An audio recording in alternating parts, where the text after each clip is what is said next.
बिस्मिल्लाहिर्रहमानिर्रहीम। Dear students, आज हम जिस चीज़ के बारे में बात करने जा रहे हैं वो बहुत इम्पॉर्टेंट टॉपिक है जिसके बारे में अक्सर स्टूडेंट्स जो है रिक्वेस्ट करते हैं और ख़ास तौर पर इस बात पे रिक्वेस्ट करते हैं कि सर हमने कोरोना का पीरियड गुजारा है, सर हमने छोटी क्लासेस में कुछ नहीं किया है, सर जब आप हमें एडवांस ग्रामर पढ़ाते हैं तो हमें तो बेसिक ग्रामर नहीं आती और उसके लिए हमारे लिए कुछ करें।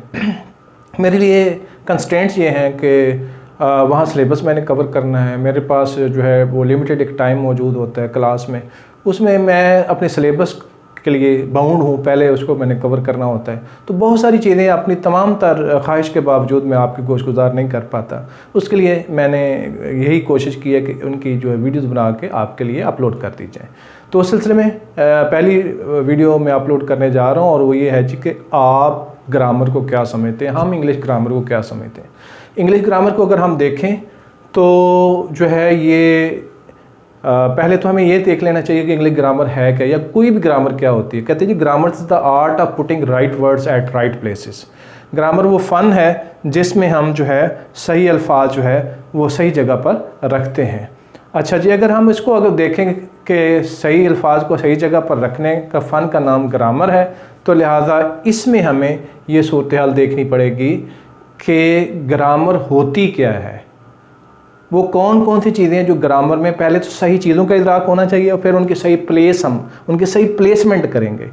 Right words at the right places, तो पहले राइट वर्ड्स का पता होना चाहिए वो क्या है और फिर राइट प्लेसेस का पता होना चाहिए। अगर ये दो काम हमें हो जाए तो हम उनकी प्लेसमेंट सही जगह पे कर देंगे तो नतीजा ये होगा कि ग्रामर बहुत शानदार हो जाएगी, हमारे सेंटेंसेस शानदार हो जाएंगे।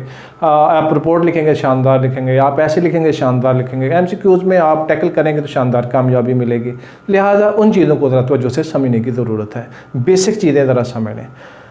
इनको हम इंग्लिश ग्रामर को ग्रामेटिकल यूनिट्स ऑफ इंग्लिश भी कह सकते हैं और वो बेसिकली ये 4 यूनिट होते हैं। हम कोई भी तहरीर ले लें, मिसाल के तौर पर आपकी बुक से कोई एक लेसन उठा लो, आप वो लेसन 9th का हो, 10th का हो, 6th का हो, फर्स्ट ईयर का हो, सेकंड ईयर का, कोई भी उठा लूँ तो उसको हम अगर एनालाइज करें तो उस एनालाइज करने के लिए हमें करने के बाद जो चीज़ें हमें हासिल होंगी वो ये वाली चीज़ें होंगी। हमारे पास वर्ड्स होंगे, हमारे पास फ्रेजेस होंगे, उसमें कुछ क्लासेस होंगी, उसमें सेंटेंसेस होंगे। ऐसे ही होगा ना। अगर हमें पहले ये पता चल जाए कि ये क्या होते हैं तो फिर अगली बातें किस कोऑर्डिनेशन के साथ आते हैं, कौन कौन से टेंसेस का कम्बिनेशन क्या होता है, अगली बाकी जो एडवांस ग्रामर है हम इस पर बिल्ड कर लेंगे। सबसे पहले आते हैं जी वर्ड पे, और वर्ड्स क्या होते हैं। वर्ड को हम वर्ड क्लासेस कहते हैं इनको, जिनको आप जो है आम ज़ुबान में पार्ट्स ऑफ स्पीच भी कहते हैं। तो ये बेसिकली वर्ड्स क्लासेस होती हैं। किसी भी तहरीर में नाउन्स मौजूद हो सकते हैं, वर्ब मौजूद हो सकते हैं, उसके अंदर आर्टिकल हो सकता है, एडजेक्टिव हो सकता है, एडवर्ब हो सकता है, कंजक्शन हो सकती है, इंटरजेक्शन हो सकती है। ठीक है जी। तो इन सारी चीज़ों को हम एक ही क्लास के नीचे लिखते हैं जिनको हम कहते हैं वर्ड क्लासेस। वर्ड क्लासेस या आम ज़ुबान में इनको पार्ट्स ऑफ स्पीच कहते हैं। इनकी बुनियादी चीज़ों का हमें पता होना चाहिए, होते क्या हैं, इसकी तरफ भी आते हैं। पहले एक तारफ़ के एक यूनिट हमारे हाथ आगे, उसके अंदर वर्ड्स होते हैं। दूसरी बात है जो तहरीर भी लें उसके अंदर कुछ फ्रेजेस होंगी। जैसे हम कहेंगे he was running in the garden, तो इसमें इन द गार्डन जो है फ्रेज़ है।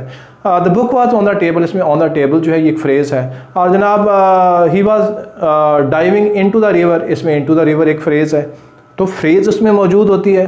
तो फ्रेज़ की आगे टाइप्स होती हैं, मसलन उसमें कोई वर्ब फ्रेजेस होंगी, कुछ नाउन फ्रेजेस होंगी, कुछ एडजेक्टिव फ्रेजेस होंगी, कुछ जनाब एडवर्ब फ्रेजेस होंगी, प्रेपोजिशनल फ्रेजेस होंगी। तो फ्रेजेस की टाइप्स आगे हमने देखनी है। वो जब हम पूरी डिटेल में जाएंगे तो हम उनको सजा के 1 by 1 डिस्कस करके इसको भी क्रिस्टल क्लियर कर देंगे। फिर जिस तरह फ्रेजेस होती हैं, क्लासेस भी होती हैं उसके अंदर। फ्रेज़ और क्लास में क्या फ़र्क है ये भी हम देखेंगे कि हम इनको किस तरह पहचानेंगे। मिसाल के तौर पर he was going to the bazaar एक परफेक्ट सेंटेंस है और इसको एक परफेक्ट क्लास भी कहा जा सकता है। और ऐसा सेंटेंस जिसमें एक से ज़्यादा क्लासेस उसे कंपाउंड सेंटेंस कहते हैं या कम्प्लेक्स सेंटेंस कहते हैं। वो सेंटेंसेस की हम टाइप में जाके इनको पूरी डिटेल के साथ जो है डिस्कस करेंगे कि ये क्या होते हैं, इनको कैसे हमने समझना। सेंटेंसेस जो है, इनको सेंटेंस क्या होता है, सेंटेंस के एलिमेंट्स क्या होते हैं। अगर मैं आपसे पूछूं कि सेंटेंस के एलिमेंट्स लिख दें तो आप क्या लिखेंगे। तो आमतौर पर आप ये नाम सुन के कंफ्यूज हो जाएंगे कि ये सेंटेंस के एलिमेंट क्या होते हैं, हमने तो नहीं पढ़े, हालांकि वो चीज़ें पढ़ी हुई हैं आपने, लेकिन जो ग्रामर के लिहाज से जो टर्मिनोलॉजी इस्तेमाल होती हैं उन टर्मिनोलॉजी को आपके नज़र से वो टर्मिनोलॉजी नहीं गुजरी, आप उनसे वाकफियत नहीं, आप फैमिलियर नहीं हैं उनसे, तो इस वजह से आपको थोड़ा सा प्रॉब्लम होता है। तो सेंटेंस के एलिमेंट्स ये होते हैं जी, सब्जेक्ट, सेंटेंस में सब्जेक्ट होता है, वर्ब होता है, ऑब्जेक्ट होता है, कंप्लीमेंट होता है, और जनाब कुछ एडवर्बियल्स होते हैं। तो इनको हम एलिमेंट्स ऑफ द सेंटेंस कहते हैं। तो बेसिकली हम ग्रामर को 4 मेजर पोर्शन में डिवाइड कर सकते हैं, यानी उसके अंदर वर्ड क्लासेस होती हैं, उसके अंदर फ्रेजेस होती हैं, उसके अंदर वर्ड क्लासेस होंगी, इसके अलावा जनाब उसके अंदर सेंटेंसेस होंगे मुख्तलिफ, और इस तरीके से हम देख सकते हैं कि कोई भी तहरीर है। अच्छा जी, आपको कैसे पता चलेगा आपको ग्रामर आती है या नहीं आती? आप कोई एक पैराग्राफ दे दें और उस पर ये कर दें कि सर आप इसको एनालाइज करके बता दें कि इसके अंदर ग्रामर के लिहाज से ग्रामेटिकल यूनिट कौन कौन से इस्तेमाल हुए हैं। अगर तो जनाब आप ये बता देते हैं तो समझ लें आपको ग्रामर आती है। और अगर आपको ये पता ही नहीं होता, आप कंफ्यूज हो जाते हैं कि ये किस कैटेगरी में आएगी, ये चीज़ किस कैटेगरी में आएगी, इन द गार्डन किस कैटेगरी में आएगी, ऑन द टेबल किस कैटेगरी में आएगी, या सब्जेक्ट वर्ब ये किस कैटेगरी में हम डालेंगे जनाब। उसके बाद अगर हम देखें तो ये नाउन फ्रेज में आएगी या वर्ब फ्रेज में आएगी। अच्छा, ये नाउन क्लास है या एडजेक्टिव क्लास है, क्या किस कैटेगरी में आएंगी? तो समझ लिया आपको ग्रामर नहीं आती, आपको बेसिक उसके कॉन्सेप्ट ही नहीं आते। तो टाइम के कंस्ट्रेंट की वजह से आज की वीडियो यहीं पे ख़त्म करते हैं। इस बात को बहुत गौर से सुनिएगा। Thank you.